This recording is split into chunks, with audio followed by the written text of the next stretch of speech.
we're doing the original automation use case. We're going to scrape X or Twitter. This is a highly useful use case. Basically, there's so much information you can scrape off Twitter that it's not funny.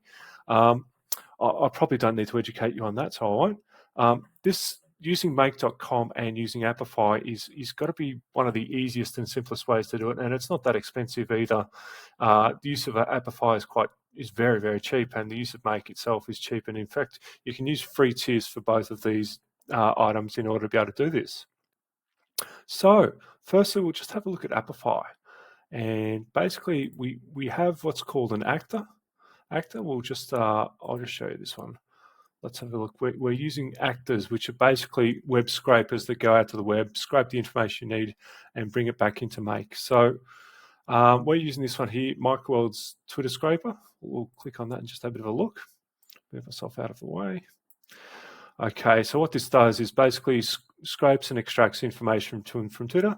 This one actually can go all the way back to 2006. Obviously, we're not going to be doing that in this case, but basically this gives you the kind of the lay of the land with this. Okay, so basically, do you want to filter by content? We'll go for latest number of tweets. We'll just get 10.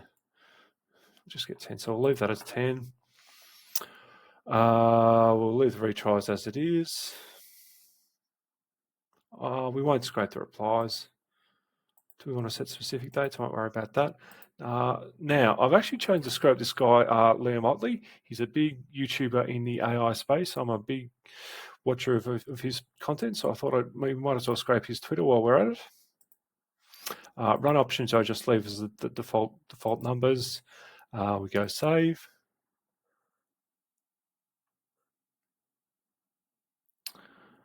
Just wait for that to finish saving. Now, we don't click save and start because we don't want to run it through this Apify itself. We want to run it as an API through make.com, which we'll get to in just a moment. If this manages to save, it has. Okay, so what we need is the JSON, which is this string of encapsulated text here. We'll copy that. Go back to Apify. Sorry, back to Make, I should say. So we're back here now. Now, this first one runs an actor, runs this single actor we have here being the Twitter scraper. So let's have a look at the configuration of it. A little bit slow today. Okay, so we obviously choose the actor we've just been looking at. We use an input JSON, which we'll copy and paste here. Okay, so that's actually the information we just copied and pasted out. We will always, well, in nearly all cases, we're going to want the latest build. Now, timeout's important in this case. 300 seconds I've set it to. With these web scrapers, they can take a long time to run, unfortunately. Normally in the vicinity of like 30 seconds to a minute and a half. So just to be on the safe side, I've left the timeout at 300 seconds. Okay, well, it goes okay. Look at, this is a previous one I've run. It extracts, basically it runs, all this information is saying that we've run this actor here through the API. And the important field we need, we have a look at in the data, when we get the data set that it actually returns, we need the default data set ID, which is found within the configuration all the way down here, default data set ID. That's what we need for this data set ID.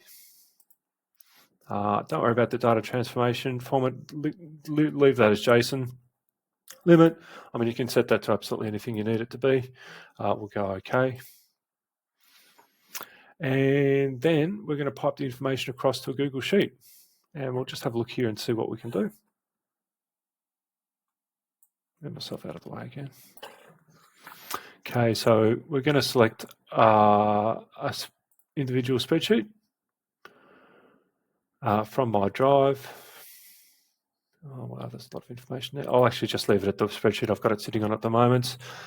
Sheet 1 being the tab. We'll have a quick look at this sheet just so this makes a bit of sense. This is a previous run I've run. I'll actually delete that for the moment just so we can have a fresh sheet. So we'll have, okay, so we've got an account, tweet, URL, views, and retweets. They're the things we're going to scrape. And this is the sheet that we're looking at.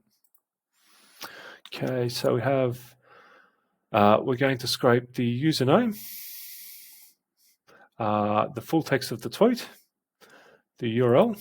Again, these are just selected out of the data that comes out of the data set. The number of views and the retweet count, so that's all pretty simple. So we'll go OK. Now we're going to run it. Unfortunately, they do take a little while to run.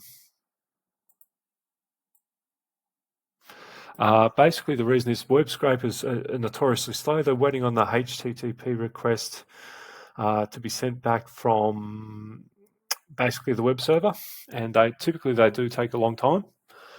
So in the past, I found this one's taken about 60 seconds. So we'll just have to be patient while that one comes through. We'll actually go back to the Google Sheet and just see the information that comes in. Okay, so we'll just have to be patient, unfortunately. Actually, let's see how far that's got. Still running. We'll just have to be patient here while that happens. So basically, just here we go. Here's the information we've actually scraped out. Okay, I was expecting more results, but I might have set something wrong in the configuration. Maybe I didn't actually save. I might not have actually saved this after I changed it. But basically, we've got 5 results, which is definitely better than none. Not the 10 I was expecting. I think I actually failed to save the module when I actually made a change there. You'll see here we've got the account name. That's the actual handle itself. The tweet, the URL of the tweet, the views. See this one here was quite popular, 1,147. The number of retweets. Now there's actually considerably more data you can get out, but that's just a good start basically for what we can do with it. Okay, so we'll go back to make. Now, I mean, this is the original automation case, and there's been so many different versions of scraping Twitter before. This, I think, is a particularly well encapsulated and easy way to do it. In terms of what you could actually use this for, I mean, there's all sorts of different things you can do with tweets. You can retweet. You could maybe set up some sort of input to ChatGPT with these tweets, put the tweets in and see if maybe ChatGPT can write a similar style tweet out. That might be useful for you. Of course, just be careful that you're actually not copying directly any tweets, because that's a very short, well, fast slope downhill you don't want to do. Just thinking what else we could use it for. There's so many different stats and things you can do with Twitter and X that that is possible with this kind of web scraping, and it's all incredibly simple with make.com and Apify. Anyway, thanks very much for listening today, and that's it for me. Thanks.